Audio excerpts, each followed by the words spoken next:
Hello students, कैसे हैं आप लोग। उम्मीद करता हूँ बहुत ही अच्छे होंगे। तो आपका कीमती समय ना बर्बाद करते हुए एक छोटी सी प्रॉब्लम हमारे सामने आज आ गई है कि वो जो मेरा स्टैंड था उसको फिट करने के लिए एक ट्रॉली बैग को मैं यूज़ करता था, तो वो यहाँ से कहीं शिफ्ट हो गया, उसकी कहीं और ज़रूरत पड़ गई। तो अब हमारे पास ये स्टैंड सामने रखने के लिए है नहीं है, मतलब। तो कोशिश करते हैं, आज का जो लेक्चर है वो एक नई टेक्निक मतलब आप कह लो कि नया तरीका मैं कोशिश कर रहा हूँ, क्योंकि मैं चाहता हूँ कि 12th से कम 15 दिन पहले, जब आपका 31st को आपका एग्ज़ाम है अकाउंटेंसी का, उससे कम से कम 15 दिन पहले मेरा एक टारगेट है कि आपका पूरा 12th का सारा सिलेबस मैं अपलोड कर दूँ। तो उसमें मेरी एक स्टूडेंट की रिक्वेस्ट आई थी कि है ना, ये प्रो राटा अलॉटमेंट के बारे में वो कह रही थी कि सर कुछ आप बता सकते हो। तो ऐसा ही मैं चाहूँगा सारे बच्चों से इन्वॉल्वमेंट कि देखिए 25 साल का एक्सपीरियंस है ना। तो मैं पेन किलर्स यूज़ करता हूँ, क्योंकि जब मैं सुबह उठता हूँ तो मुझे बॉडी में बहुत पेन हो रही होती है। मेरे हेरोइन एडिक्शन की वजह से मेरी बॉडी पूरी कंडम हो चुकी है, आई थिंक। मैं बहुत एक्सरसाइज करता हूँ, कोशिश करता हूँ उसको दोबारा अच्छे लेवल पे लेके आने के लिए। I am trying my best, है ना। हेल्थ से थोड़ा सा इंडिकेशन मुझे खुद भी मिल जाता है कि नहीं, it is going good a little bit, but है ना, मैं कल पे ज़्यादा यकीन करके चलता नहीं। ऑलरेडी बहुत ज़्यादा मैंने टाइम वेस्ट कर दिया हुआ है, तो this time I really don't want कि और मैं लेट करूं। तो यस, आई एडमिट, हाँ जी हाँ जी, कि मैं अभी भी पेन किलर्स यूज़ करता हूँ। बट शायद मैं अपने दिमाग में ये चीज़ लेके चल रहा हूँ कि मैं जब सब कुछ ठीक था लाइफ में, जब मेरा बेटा मेरे पास था, तो मेरे माइंड में एक प्लान चलता था। मैं सोचता था कि यार अपने बेटों को ना मैं इसको दुनिया का सबसे यंगेस्ट सीए बनाना चाहता था। ऐसे मैंने प्लान करा था। मुझे अकाउंटिंग लैंग्वेज से इतना प्यार है, बीच में मैं थोड़ा भटक गया था। तो this is my first and last love, accounting language. मुझे तो ये अलादीन के चिराग की तरह लगता है, क्योंकि मुझे पता है वो टफ़ टाइम का कि जब मैं I was in class 12th, तो मार्च में जब एग्ज़ाम होते हैं जनरली, तो उसका अक्टूबर में, है ना, ये कुछ 6 महीने पहले मेरे पापा की डेथ हो गई थी। When I was in class 12th, अक्टूबर में उनकी डेथ होगी, मार्च में एग्ज़ाम थे मेरे फाइनल। शरारती में शुरू से ही बहुत था, और मेरा लॉजिकल बेंट ऑफ माइंड है थोड़ा सा। मैं जब तक देख ना लूँ मैं यकीन करता नहीं चीज़ों पे। थोड़ा एक्सपेरिमेंटल माइंड है, नए नए पंगे लेने, ऐसा माइंड है बचपन से ही। तो शरारती माइंड जिसको बोलते हैं, आज तक ये शरारती, और मैं चाहूँगा कि ये पूरी उम्र शरारती ही रहे। बट अब ये है कि गलत शरारतें बहुत कर ली, अब थोड़ी सही शरारतें करने का मन करता है ना। तो बस ये है, उन शरारतों में ये चीज़ आ गई कि भाई अब इतनी सारी शरारतें कर ली हैं, तो बहुत प्यार मिला है मुझे सोसाइटी से, मेरे रिलेशंस से। मैं बहुत लकी रहा हूँ इस मामले में कि मेरे को बहुत ज़्यादा लोगों ने सच्चा प्यार किया है। बट मैं ही थोड़ा सा इर्रिस्पॉन्सिबल हूँ, थोड़ा सा केयरलेस हूँ, और मैं पूरी उम्र केयरलेस ही रहना चाहता हूँ। मेरा बेसिक नेचर कुछ इस किस्म का है। I want to be a careless person, always, for ever, doing mistakes, learning, again doing mistakes. But मैं वो मिस्टेक्स बिल्कुल रिपीट नहीं करना चाहूँगा, या नई कोई ऐसी मिस्टेक बिल्कुल नहीं करना चाहूँगा जिससे मुझे किसी के आगे हाथ फैलाने पड़े। अभी भी मेरी लाइफ डिपेंडेंट है मेरे फैमिली पे, मेरे बड़े भैया हैं, मेरे भाभी जी हैं, उनके बच्चे हैं। और परमात्मा की कसम, मुझे लगता नहीं कि जितना कम टॉलरेंस और पेशेंस मेरे अंदर था, उनका मैं टॉलरेंस और पेशेंस लेवल देखता हूँ तो मुझे खुद पे शर्म आती है कि यार मैं बहुत ही इंटॉलरेंट बिहेव किया हुआ है मैंने पहले, मैंने बहुत ही इम्पेशेंट बिहेव किया हुआ है। तो उनका लेवल देख के, उनकी टॉलरेंस का लेवल देख के, उनका पेशेंस का लेवल देख के, कहते हैं ना जिस कंपनी में आप रहते हैं उनका असर होना शुरू हो जाता है। तो अपना जो करेज है, मेरा गट्स है, मेरा एक्सपेरिमेंटल माइंड जो है, उसको मैं वैसा ही रखना चाहूँगा। और बट नई चीज़ें अगर कोई मुझे कोई बोलेगा क्या और आप एटीट्यूड मैं बिल्कुल नहीं बदलना चाहूँगा। I am very proud of my attitude.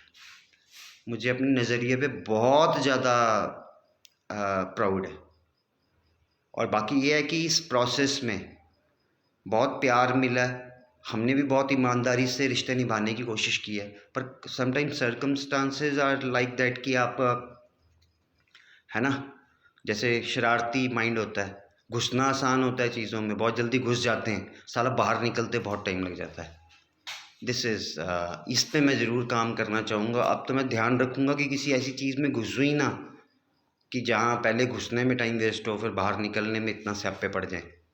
तो बहुत ध्यान से मैं आगे, है ना, अपनी सिलेक्शंस पे मैं बड़ा अभी ध्यान देने वाला हूँ कि यार अब कुछ रॉन्ग सिलेक्शंस दोबारा लाइफ में हो ना जाए कोई।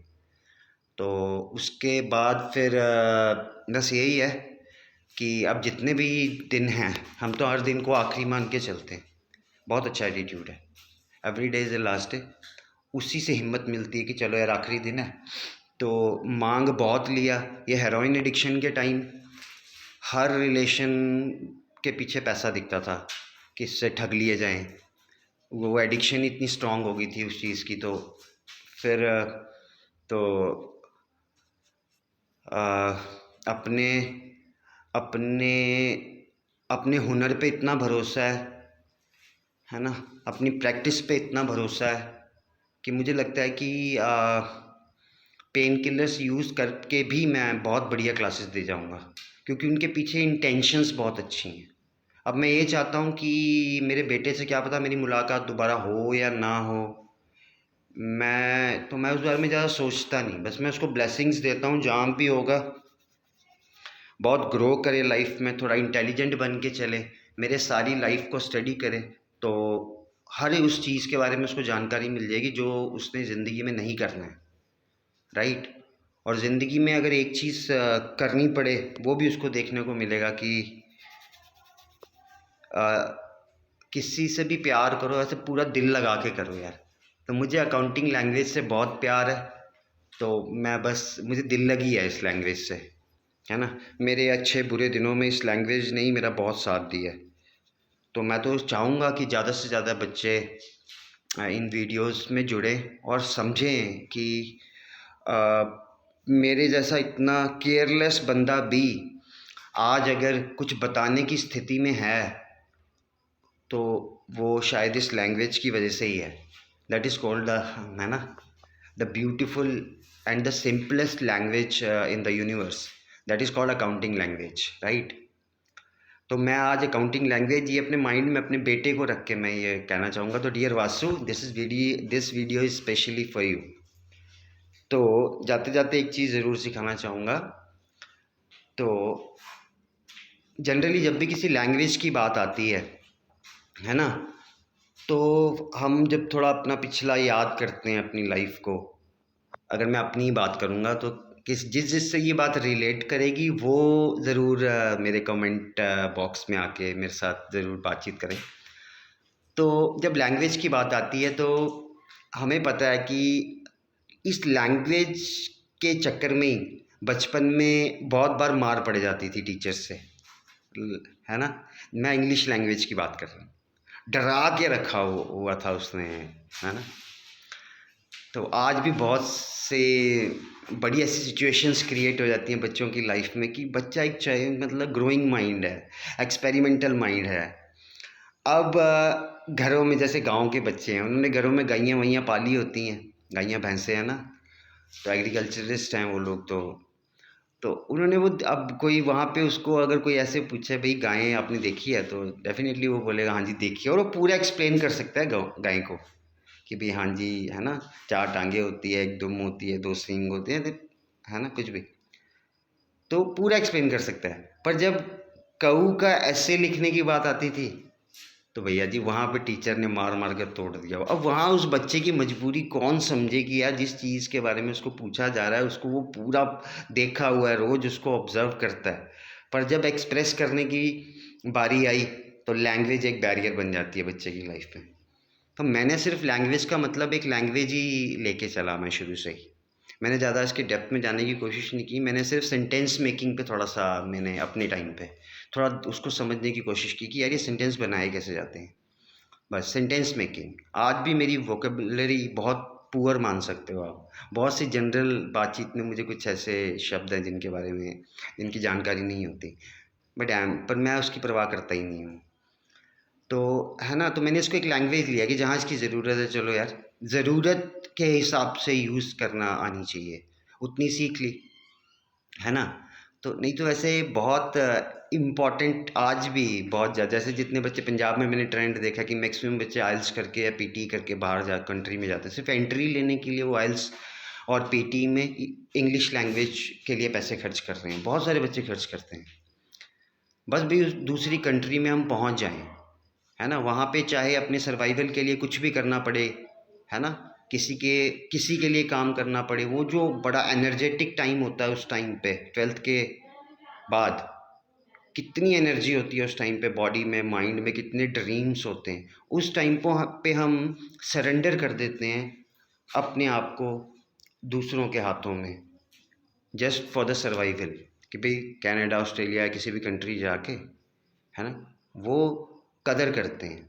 आप कुछ भी काम करेंगे वो डेफिनेटली यहाँ से बहुत ज़्यादा पेमेंट्स देते हैं बच्चों को, तो बच्चा अट्रैक्ट होके सोचता है। बट मैं समझता हूँ इस टाइम पे ये जो सबसे एनर्जेटिक टाइम बच्चे की लाइफ में होता है, इस टाइम पे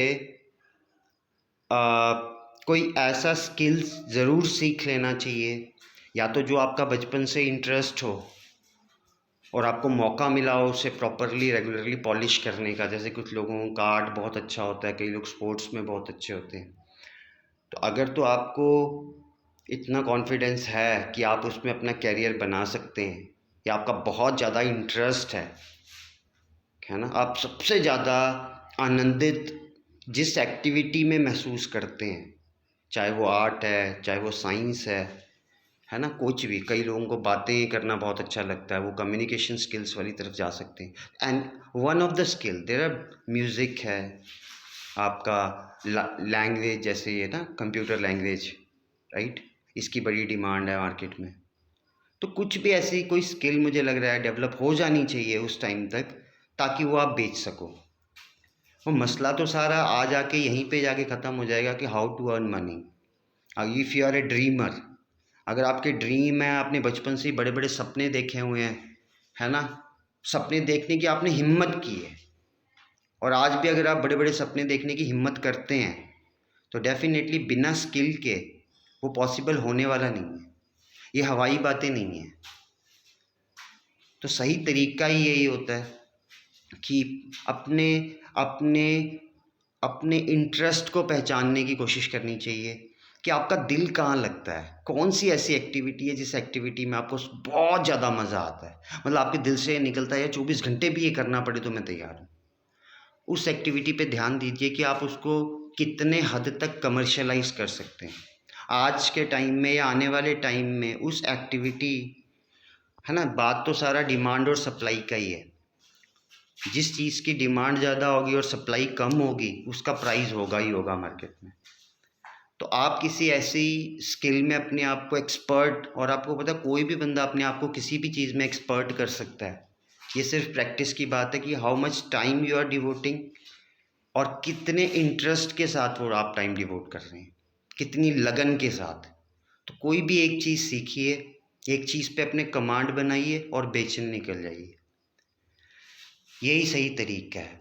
तो अब उस मैं भी शायद, मुझे लग रहा है कि मैं लकी था कि 11th में मैथमेटिक्स में फॉर्मूले रटने पड़ते थे, तो रटना वटाना पसंद नहीं था। शरारती माइंडों को कहाँ पसंद होता है, और कॉमर्स मेरे ख्याल से जो बच्चे रखते हैं वो बड़े ना शरारती माइंड टाइप के होते हैं। मैंने नोटिस किया बच्चे कॉमर्स के बड़े शरारती और बहुत इंटेलिजेंट बच्चे होते हैं। तो मैं अपनी तारीफ़ खुद कर रहा हूँ क्योंकि आजकल ये ट्रेंड है। अभी एक नया मुहावरा भी अगर मैं आपको सिखा पाऊँ तो ज़रूर सिखाऊंगा, अपनी तारीफ़ खुद करना सीख लीजिए, क्योंकि है ना, किसी के भरोसे मत बैठिए। बहुत इम्पॉर्टेंट एक्टिविटी है। आपको ग्रो करने के लिए खुद की तारीफ़ करना, खुद को प्रेजेंट करना आना चाहिए अच्छे तरीके, सही सिचुएशन पे, सही टाइम पे, सही तरीके से। खुद का प्रेजेंटेशन इज़ वेरी इंपॉर्टेंट। तो ये 2 चीज़ें सीख लीजिए, एक स्किल विकसित कर लीजिए, एक अपना प्रेजेंटेशन, है ना, what to speak and what not to speak, ये सीख लीजिए। हाँ, अगर आपका टीचिंग प्रोफेशन है और आप सोच रहे हैं कि टीचिंग प्रोफेशन में आपको आना है, तो डेफिनेटली वहाँ पे हर प्रोफेशन से जुड़ी हुई कुछ क्वालिटीज़ होती हैं, कुछ एट्रीब्यूट्स होते हैं कि अगर आप इस प्रोफेशन में जाएंगे तो आपके अंदर ये आपके एटीट्यूड में ये चीज़ होनी चाहिए, है ना, राइट। अगर कोई आर्मी में जा रहा है डिफेंस के लिए, देश की रक्षा करने का, है ना, भावना के साथ, तो डेफिनेटली उसका दलेर होना बहुत ज़रूरी है, उसका करेजफुल होना बहुत ज़रूरी है। और अगर वो नहीं भी है, फाइनेंशियल इंटरेस्ट से वो उसने आर्मी में अपने आप को, है ना, एडमिट कर लिया, तो वहाँ की ट्रेनिंग्स ऐसी होती हैं कि वो उस तरीके का बना देते हैं। तो मैं तो सैल्यूट करूँगा इंडियन आर्मी को, it is one of the best army in the universe, कि इतनी नौटंकी जो नेताओं ने, जो पॉलिटिशियंस हैं, उन्होंने धर्मों के नाम पे, जातियों के नाम पे इतनी नौटंकी चला के रखी है, और इंडियन आर्मी अभी तक अपना कंट्रोल लूज़ नहीं कर रही। उनके पेशेंस को मैं दाद देता हूँ, इंडियन आर्मी के पेशेंस को, कि इतना बुरी पाकिस्तान में देखो कितनी बार तख्ता पलट हो गया। Why this is why it is called the best army in the universe, this is the most disciplined organisation in the universe. और मेरा पूरा बचपन, पापा, मुझे सौभाग्य मिला है कि मैंने वो ज़िंदगी देखी है, इनको बड़े करीब से हम लोग जानते हैं आर्मी वालों को, कि है ना, बचपन सारा वो army quarters Bhaskar line number 2 वहाँ पे बीता। 11th-12th मेरी आर्मी स्कूल ममून कैंट से हुई है। तो काफ़ी उनके बच्चों के साथ या उस सराउंडिंग में हमने देखा है, इनकी पेन्स को भी पता है हम कितने, उस टाइम पे तो इनकी सैलरीज भी कुछ नहीं होती थी। आज तो बड़ा अच्छा लगता है जब पूरा ध्यान रखा जाता है इनका, खासकर ये जो मेडिकल फैसिलिटीज़ इनके पेरेंट्स को मिलती हैं, वाह। तो ठीक है, एक आर्मी जो अपनी जान देने को तैयार बैठा है एक मिट्टी के लिए, फिर उसको कोई और टेंशन होनी नहीं चाहिए ना। मगर मुझे लग रहा है आज के दौर में बड़ा दुख होता होगा जब वो छुट्टी काटने घर आते होंगे, तो पता लगता होगा कि आगे आगे बच्चा चिट्टे का शिकार हो गया जी, घर की चीज़ें चुक चुक के बेची जा रहा है। या फिर ये पता चल जाए कि हाँ जी, हेलमेट नहीं पहना था जी, पुलिस ने चपेड़े मार दी चौक पे, है ना। तो इस किस्म की जब हरकतें सोसाइटी में होना शुरू हो जाती हैं तो बच्चा डिस्टर्ब हो जाता है। तो हम एज ए टीचर, मैं तो एज ए टीचर बच्चों के लिए बड़ा कॉन्शियस रहना पड़ता है, मेरी ड्यूटी है ये। मैं एज ए टीचर अपनी ड्यूटी समझता हूँ कि यार नहीं यार, हमारी जिम्मेदारी है कि हम ऐसा माहौल क्रिएट करें कि बच्चों को कोई परेशानी ना हो।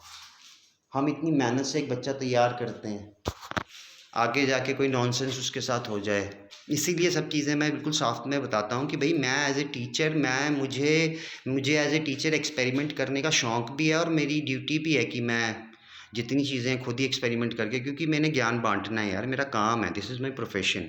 जितना ज़्यादा पर्सनल एक्सपीरियंस मेरे पास होगा चीज़ों को लेकर, उतना ज़्यादा मेरे पास बेचने के लिए या बताने के लिए मेरे पास कंटेंट होता है। तो इसी कॉन्फिडेंस से, आज पर्सनल हो गया थोड़ा सिस्टम, तो मैं अकाउंटिंग लैंग्वेज की बात अपने बेटे को ये बताना चाह रहा हूँ, या सबको, कि ये मौका हाथ से मत जाने दें आप। बहुत आसान लैंग्वेज है ना। पूरी दुनिया में जो अकाउंटिंग, हिसाब किताब किया जाता है, पहले मैं आपको हिसाब किताब की इम्पोर्टेंस समझाने की कोशिश करता हूँ। ये हिसाब किताब क्या ज़रूरी है सीखना, या हिसाब किताब कोई ऐसी एक्टिविटी है कि जिसका फ्यूचर में भी डिमांड रहेगी? क्योंकि जिस चीज़ की फ्यूचर में डिमांड ख़त्म हो जाएगी तो वो चीज़ सीखने का फ़ायदा भी क्या है, राइट।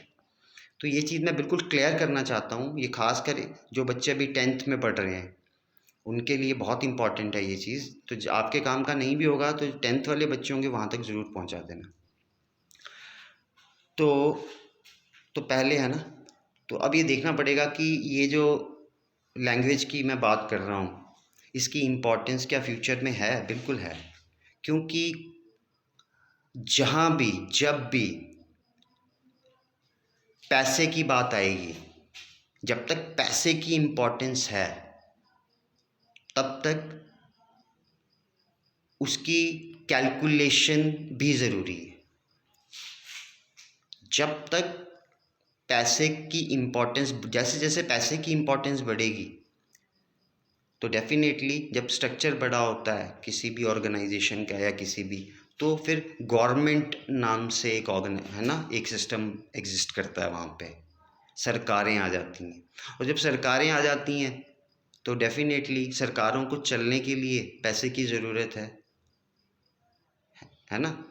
तो ये तो सबसे मेन कारण हो गया कि जब तक गवर्नमेंट स्ट्रक्चर में आप लोग हैं तो यू हैव टू पे taxes and all.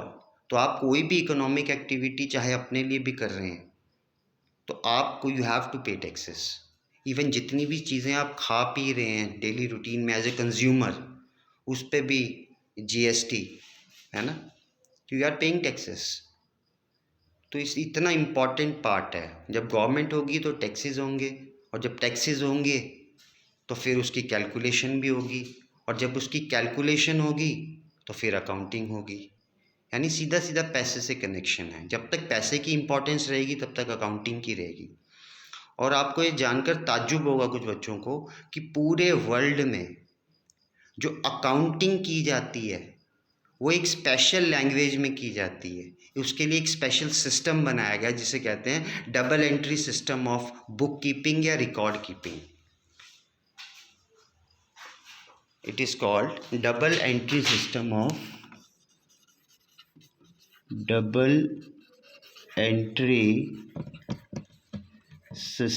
Of book keeping और रिकॉर्ड कीपिंग।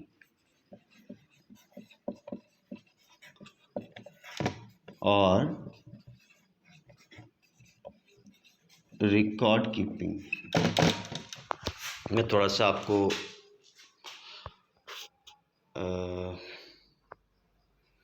दिखा देता हूँ, बट एक्चुअली ये फ्लिप करना पड़ेगा। तो इसको कि मैं कोशिश करूँगा आज के लेक्चर आप ऑडियो से ही थोड़ा उसको ना कवर करने की कोशिश करें। तो हम बात कर रहे हैं उस सिस्टम की, उस लैंग्वेज की, कि पूरे वर्ल्ड में जो अकाउंटिंग की जाती है वो एक ही लैंग्वेज में की जाती है। जो उस सिस्टम को double entry system of book keeping कहा जाता है। And what is that language? That is a business language, right. आपने बहुत सारे लोगों ने देखा होगा, आपके फ़ोन में मैसेजेस आते होंगे, your account has been debited, your account has been credited. तो डेबिट और क्रेडिट ये आपके बड़े फैमिलियर वर्ड्स होंगे, आपने सुने होंगे। बट सोचो पूरे वर्ल्ड में जो अकाउंटिंग की जा रही है ना, आपके खाते में कुछ आ रहा है, आपके खाते से कुछ निकाला जा रहा है, उनके लिए दो टर्म्स को यूज़ किया जा रहा है, डेबिट और क्रेडिट। तो आप इसकी इम्पोर्टेंस समझ गए होंगे कि इन दो शब्दों का इस्तेमाल तो यार लगभग वो बंदा भी कर रहा है जिसे मोबाइल चलाना आता है, चाहे वो ज़्यादा पढ़ा लिखा नहीं भी है, राइट। अगर कोई भी वो फाइनेंशियल ट्रांजैक्शन होती हैं तो वो डेबिट और क्रेडिट वो भी पढ़ता है। तो सोचो उन लोगों के लिए इस लैंग्वेज के लिए कितनी इम्पोर्टेंस होगी जो लोग बिजनेस कर रहे हैं और जिनको टैक्सेस पे कर रहे हैं, राइट। तो डेफिनेटली जब वो लोग अकाउंटिंग के बारे में सोचेंगे तो वही बंदा ढूंढेंगे ना क्योंकि पूरे वर्ल्ड में जो सिस्टम है अकाउंटिंग का वो तो double entry system of book keeping ही है। By using this language, this business language having two words only, debit and credit, right. और मज़ेदार बात, अब डेबिट कब करना है, क्रेडिट कब करना है, इसको गाइड करने के लिए there are 3 rules only. English में कितने रूल्स हुआ करते थे, आज तक भी नहीं समझ आता। मैं तो 8 तक बजट को बडगेट कहता था। तो फिर मैं आपको अगर ये बोलता हूँ 10th में, या मैं किसी स्किल की बात कर रहा हूँ, मैं आपको बोलता हूँ यार एक लैंग्वेज सीख लो, एक लैंग्वेज सीख लो पूरे वर्ल्ड में जिसकी डिमांड है ना, और सिर्फ उसमें 2 ही अल्फ़ाबेट्स हैं या 2 ही वर्ड्स हैं, डेबिट एंड क्रेडिट। और कब डेबिट करना है और कब क्रेडिट करना है उसको गाइड करने के लिए सिर्फ 3 रूल्स हैं बस। 2 वर्ड्स 3 रूल्स, लैंग्वेज ख़त्म। तो मैंने सबसे पहले एक शब्द यूज़ किया था, this is the simplest easiest language to learn in the universe. इससे आसान भाषा और इससे डिमांडिंग भाषा कोई नहीं हो सकती। ये मौका मिलता है उन बच्चों को जो बच्चे 11th में कॉमर्स ऑप्शन में लेते हैं, उनको ये लैंग्वेज सीखने का मौका मिलता है क्योंकि उनका सब्जेक्ट है अकाउंटेंसी, राइट। तो है ना, तो this is the importance of this language. तो मैं तो बड़ा शुक्र मनाता हूँ कि मेरे पल्ले ये बात पड़ गई उस टाइम पे। पापा की डेथ हुई थी, प्रेशर में था। मैंने तो 11th क्लास में लैंग्वेज सीखी नहीं थी। 12th के एग्ज़ाम जब ख़त्म हो गए, रिज़ल्ट आ गया, उसके बाद मेरा भ्रम टूटा था। मैंने तो सब कुछ रटा हुआ था 11th में, एंट्रीज रट ली हुई थी। तो फिर एक भैया सीए कर रहे थे, वो कहीं हमसे उस टाइम पे भगवान ने वो मिलने आए हमारे घर पे, पापा के जानकार थे। उन्होंने मुझसे पूछा भी क्या करेगा। मैंने कहा जी सीए करूँगा। उस समय क्रेज़ था, मतलब सुना ही सीए हुआ था हमने, एक ही हमें पता था कॉमर्स रख के सीए करते हैं। पता नहीं है कैसे करते हैं, कोई प्रोसीजर का पता नहीं था। माइंड डाइवर्टेड होता उस टाइम पे। मेरा माइंड आर्मी में भी था, लेफ्टिनेंट एज ए, है ना, 12th के जो एनडीए का एग्ज़ाम होता है। तो मैंने किया था, पर मेरा एक कॉलम गलत हो गया था, 17 नंबर कॉलम, मुझे याद है आज तक। तो उसके बाद वो मेरा हुआ नहीं। दैन फिर मैंने इस लैंग्वेज, तो 12th के बाद जाके भैया ने मुझसे कोई जर्नल एंट्री पूछी, मैंने बता दी। जब उन्होंने पूछा अभी कौन सा रूल लगेगा, पर्सनल, रियल, नॉमिनल, वो मुझे पता नहीं था। मैंने तुक्का मारा, वो गलत था। उन्होंने मुझे बोला तू रहने दे, सीए भी तेरे बस का काम नहीं है, तू ऐसा कर, वो कर, ग्रेजुएशन ग्रेजुएशन कर तू उस तरफ। वो मेरे को चुभ गई वो बात यार, कि यार हाँ कमाल होगी। मेरे को बड़ा कॉन्फिडेंस था, मुझे अकाउंट अच्छा आता है, मतलब लैंग्वेज का पता नहीं था, रट्टा हुआ था सारा। नंबर भी मेरे 81 या 81 शायद अकाउंटेंसी में आए थे, और मैथमेटिक्स में 36 आए थे 12th में, ऑप्शनल रखा हुआ था मैंने। तो ये बताने का मतलब ये था कि इतनी सी इम्पोर्टेंस है मैथमेटिक्स की। अगर आप सीपीटी देते हो, उसमें कुछ मार्क्स का आपका ये आता है, मैथमेटिक्स आता है यार, वो तो 1 डेढ़ महीने किसी से भी सीखा जा सकता है, वो बहुत लिमिटेड टू, है ना, कंप्लीट मैथ नहीं है वो, लाइक नॉन मेडिकल। तो बड़ा, तो ये था मतलब ना कारण। मौका मिला, आप लोगों के सामने भी एक मौका है कि ये लैंग्वेज को समझने की कोशिश कीजिए, राइट। तो अगर हम ये बात करें कि ठीक है यार, ये तो फिर सीख लेनी चाहिए। एक ऐसी भाषा जिसकी डिमांड पूरे वर्ल्ड में हो, दुनिया इस्तेमाल कर रही है, कौन सी ऐसी ऑर्गेनाइजेशन है जो जो टैक्सेशन में डील नहीं करती। जीएसटी के बाद तो साल में 3-3 4-4 रिटर्न भरनी पड़ती हैं। तो ये जो भी है सब कुछ करेगा तो अकाउंटेंट ही ना, तो उसके लिए वही करेगा जिसको ये लैंग्वेज आती होगी। इसलिए हम बहुत ज़ोर देते हैं बच्चों को कि यार सीखो, बहुत कम्पिटिटिव हो गया टाइम। अगर तो यू आर ब्लेस्ड कि आप बचपन से, या यू आर सपोर्टेड कि जो आप मनमानी एक्टिविटी करना चाहते थे उसमें आपके पेरेंट्स ने सबको हर तरीके से आपको सपोर्ट मिल रही है, तो आप उसमें अपना कैरियर बना सकते हो, तो यू मस्ट कैरी ऑन, होना करना चाहिए, जाना चाहिए। But still you are waiting till 10th, यार कोई स्किल भी डेवलप नहीं की, तो 10th में नंबर भी 40-50% ही आए हैं। मैं तो 99%, 100% वालों को भी इन्वाइट करूँगा कि नई दुनिया में आओ। This is not a dustbin. आप नोट कुछ सालों बाद ये महसूस करेंगे कि 10th तक जो चीज़ें आपने सीखने की कोशिश की, इस दिमाग में डाली हैं, आधी से ज़्यादा क्या 90% वो आप प्रैक्टिकल लाइफ में उनको यूज़ नहीं करने वाले हो। हर जगह आप नहीं जा सकते हो।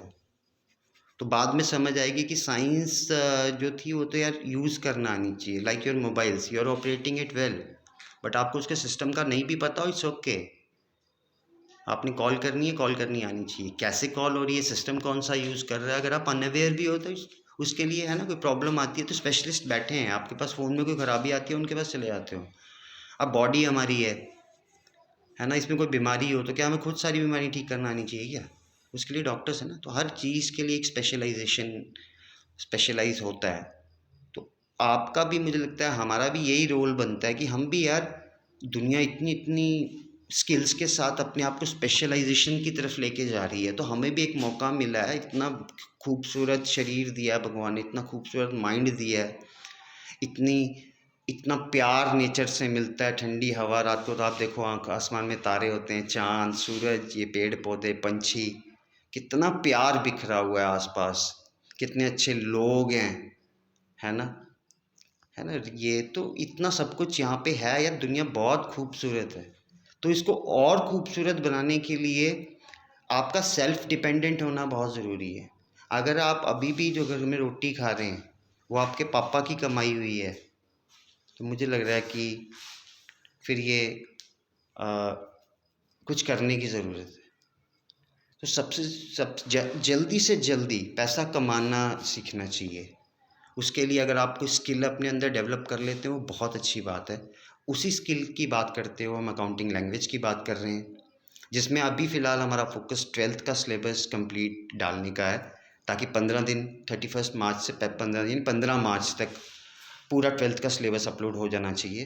पर आज एक स्पेशल डे मान के चलो कि बहुत आज नेगेटिविटी हावी होगी तो बड़ा मुश्किल से खुद से लड़ने के बाद अब ये फिर फाइनली हुआ डिसाइड कि जितने दिन भी बचे हैं अकाउंटिंग लैंग्वेज को ही देने हैं। I am born to lead the way you need me not bothering branches, me to deal the sea, me born to fly high and high, me to touch the bottom, me to see the sky, me to see the bottom, me to touch the sky। तो बस ऐसे ही बीच बीच में आज Nitin sir आपके साथ थोड़ा personal होने के मूड में थे, तो उस लैंग्वेज को आगे बढ़ाते हुए इंपॉर्टेंस पता चल गई होगी आपकी, स्पेशली फॉर टू वासु। तो वासु ये भाषा सीखने का बहुत अच्छा मौका है, सीख लो। तो है बड़ा सिंपल है। कौन सी भाषा है? It's a business language. कितने शब्द हैं? 2, डेबिट एंड क्रेडिट। अब कब डेबिट करना है, कब क्रेडिट करना है, वो कौन बताएगा? वो 3 रूल्स बताएंगे आपको। Number 1 is your real account, number 2 is your personal account, number 3 is your nominal account. Real account, number 2 is your personal account और number 3 is your nominal account. तो ये 3 रूल्स हैं जो आपको बताएंगे कि डेबिट कब करना है और क्रेडिट कब करना है। पहले थोड़ा समझने की कोशिश करते हैं कि अकाउंटिंग क्या चीज़ है। आपको याद होगा कि आपने कई कुछ फिल्में देखी होंगी पुरानी। उन फिल्मों में आपने देखा होगा कि कोई बहुत लाला किस्म का बंदा होगा, बिजनेसमैन, जमींदार टाइप, है ना। उसने एक ऐनक पहन के एक मुनीम बिठाया होता है अपने पास। बहुत सारी मूवीज़ में आपने उनके कारनामे देखे होंगे मुनीमों के, राइट। तो वो उस टाइम पे हमें देखने को मिला था, यार ये बंदा कौन है? ये हिसाब किताब रखने वाला बंदा होता है। जो बिजनेसमैन होता है वो भी इस बात में इंटरेस्टेड होता है कि यार पूरे साल जो वो एक्टिविटी करता है उसमें वो प्रॉफिट में गया है या लॉस में गया है ना। ये तो एक इंजन, मतलब एक आप कह लो कि पुशिंग पावर हो जाता है ना प्रॉफिट। तो वो क्यूरियसिटी तो सबसे पहले ऑनर को रहती है कि जो मैं एक्टिविटीज़ कर रहा हूँ उसमें मैं फ़ायदे में जा रहा हूँ या नुकसान में जा रहा हूँ। तो अकाउंटेंट की ज़रूरत वहीं से शुरू हो जाती है। तो पहले भी अकाउंटिंग का काम हुआ करता था। तो पहले बिजनेस का लेवल छोटा हुआ करता था, है ना। तो लाइक किसी दूसरी पार्टी को जवाब नहीं देना है। लाइक छोटे स्केल पे बिजनेस है, कोई गवर्नमेंट एजेंसीज नहीं है जो टैक्स लगा रही हैं, किसी से आपने पैसे नहीं उठाए हुए, अपना पैसा बिजनेस में इन्वेस्ट किया हुआ है, फ्री माइंड हो के आप बिजनेस कर रहे हो बिना किसी के इंटरफेरेंस के। तो डेफिनेटली तो आपको किसी और को जवाब नहीं देना।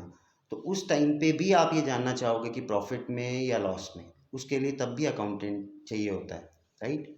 तो अकाउंटेंट का काम मुझे लग रहा है आपको समझ में आ गया होगा। जो एक बिजनेस की जो भी लेन देन होता है ना, किसी के साथ भी जिसमें पैसा या पैसे से जुड़ी चीज़ इन्वॉल्व होती है, उसको रिकॉर्ड जो करता है किसकी बुक्स में? बिजनेस की बुक्स में। उन ट्रांजैक्शंस को, उन लेन देन को रिकॉर्ड करने वाला जो बंदा है उसको हम अकाउंटेंट बोल देते हैं जी, ठीक है। और रिकॉर्डिंग के बाद उसको एनालाइज करके ये रिजल्ट निकाल के दिखाने वाला कि भैया प्रॉफिट हुआ या आपको लॉस हुआ, राइट। या आपकी फाइनेंशियल परफॉर्मेंस कैसी है, प्रॉफिट या लॉस, और आपकी फाइनेंशियल पोजीशन कैसी है, आपकी स्ट्रेंथ, यानी आपके एसेट्स और लाइबिलिटीज़ की बात हो रही है। ये मैं मानता हूँ कि ये जो टर्म्स मैं यूज़ कर रहा हूँ ये आप बच्चों को पता है, आपने सुनी होंगी, राइट। नहीं तो हम अगले वीडियो में जरूर एक्सप्लेन करेंगे। आज हम फोकस लैंग्वेज सीखने पे करेंगे, ठीक है। तो अब ये जो 2 शब्दों की मैं बात कर रहा हूँ, है ना, अब कब इनको मतलब इस्तेमाल, कब डेबिट करना है और कब क्रेडिट करना है, ये हम सीखने की कोशिश कर रहे हैं। तो सबसे पहले ये सीखना बड़ा ज़रूरी था कि आपको आपकी पोजीशन बताना बहुत ज़रूरी था कि आप एक अकाउंटेंट, मान लीजिए कि आप एक अकाउंटेंट हैं और आप बिजनेस के अकाउंटेंट हैं, राइट। और बिजनेस, जब आपका काम है कि आपके बिजनेस का किसी भी ऑपोजिट एंटिटी के साथ कोई लेन देन होगा, तो एज एन अकाउंटेंट आपने बिजनेस की बुक में उसे रिकॉर्ड करना है। ये आपका एज एन अकाउंटेंट काम है। अब यहाँ एक बात ध्यान देने वाली है, जिसे आप एक एजम्पशन का नाम दे सकते हैं, एक कंसेप्ट का नाम दे सकते हैं, जिसे आप कहते हैं सेपरेट एंटिटी कंसेप्ट। ये भाषा सीखने से पहले और ये भाषा किस तरीके से इस्तेमाल की जाती है, क्योंकि है तो ये अकाउंटिंग लैंग्वेज है, business language, it's an accounting, the language is used for accounting all over the world. तो आप एक अकाउंटिंग लैंग्वेज जो सीखने की कोशिश कर रहे हैं तो डेफिनेटली आपको सीखने में आसानी हो तो अपने आप को आपको मानना पड़ेगा कि आप एक अकाउंटेंट हैं और आप एक बिजनेस के अकाउंटेंट हैं। और अगर बिजनेस का कोई भी लेन देन ऑपोजिट एंटिटी के साथ होता है, चाहे वो उसके अपने ऑनर्स क्यों ना हो, तो यानी यहाँ पे एज एन अकाउंटेंट आपको ये अजम्पशन मान के चलना पड़ेगा कि बिजनेस और उसके अपने ही owners are two separate entities, उनकी पहचान अलग अलग हो जाती है। और अगर कोई लेन देन आपके बिजनेस का अपने ही ऑनर्स के साथ भी होगा जिसमें पैसा या पैसे से जुड़ी चीज़ इन्वॉल्व होगी, तो as an accountant you have to record it. आपको उन ट्रांजैक्शंस को भी रिकॉर्ड करना पड़ेगा जो बिजनेस की अपने ही ऑनर्स के साथ होंगी, अगर उसमें पैसा या पैसे से जुड़ी कोई चीज़ इन्वॉल्व है तो मैं समझता हूँ ये लैंग्वेज सीखने से पहले आपको अपनी पोजीशन एंड रोल का समझ में आ गया होगा, राइट। तो जब भी अकाउंटिंग करनी है तो ये अजम्पशन आपने हमेशा अपने माइंड में रखनी है कि बिजनेस एंड उसके owners are two separate entities for accounting point of view, right. अब उसके बाद जब भी आपने कोई रिकॉर्डिंग एज एन अकाउंटेंट करनी है उसके लिए आपने एक स्पेशल लैंग्वेज को यूज़ करना है जिसे कहा जाता है double entry system of record keeping या बुक कीपिंग। तो ये कौन सा सिस्टम है? ये double entry system of book record keeping है। मतलब तो इसमें हम ऐसा करेंगे कि कोई भी ट्रांजैक्शन एज एन अकाउंटेंट आपने कोई भी ट्रांजैक्शन आपके बिजनेस और ऑपोजिट एंटिटी के बीच में जो भी होगी उसे आपने रिकॉर्ड करना है, बट उसे रिकॉर्ड करने के लिए एक स्पेशल लैंग्वेज का यूज़ करना है जिसमें दो शब्दों का आपको इस्तेमाल करना है, एक डेबिट और दूसरा क्रेडिट। और इसमें सिस्टम ऐसा रखना है कि जितना आप डेबिट करेंगे उतना ही क्रेडिट करना है। यानी जब तक जैसे आपने 10,000 डेबिट किया किसी अकाउंट में, तो जब तक आप 10,000 क्रेडिट नहीं करेंगे तब तक कोई भी ट्रांजैक्शन कंप्लीटली रिकॉर्डेड नहीं मानी जाएगी। यानी total debit always must be equal to total credit to record a complete transaction. This system is known as double entry system of record keeping और बुक कीपिंग। और इस सिस्टम को करने के लिए आपको एक लैंग्वेज सीखनी पड़ेगी जिसे अकाउंटिंग लैंग्वेज कहा जाता है, जिसके दो ही शब्द हैं, डेबिट और क्रेडिट। और कब डेबिट करना है और कब क्रेडिट करना है उसको सीखने के लिए सिर्फ 3 रूल्स हैं जो अभी हम डिस्कस करेंगे। तो मैं आपको ये बताने की कोशिश कर रहा हूँ कि पहले भी अकाउंटिंग की जाती थी, जैसे मैंने आपको बताया, जब बिजनेस का स्केल छोटा था।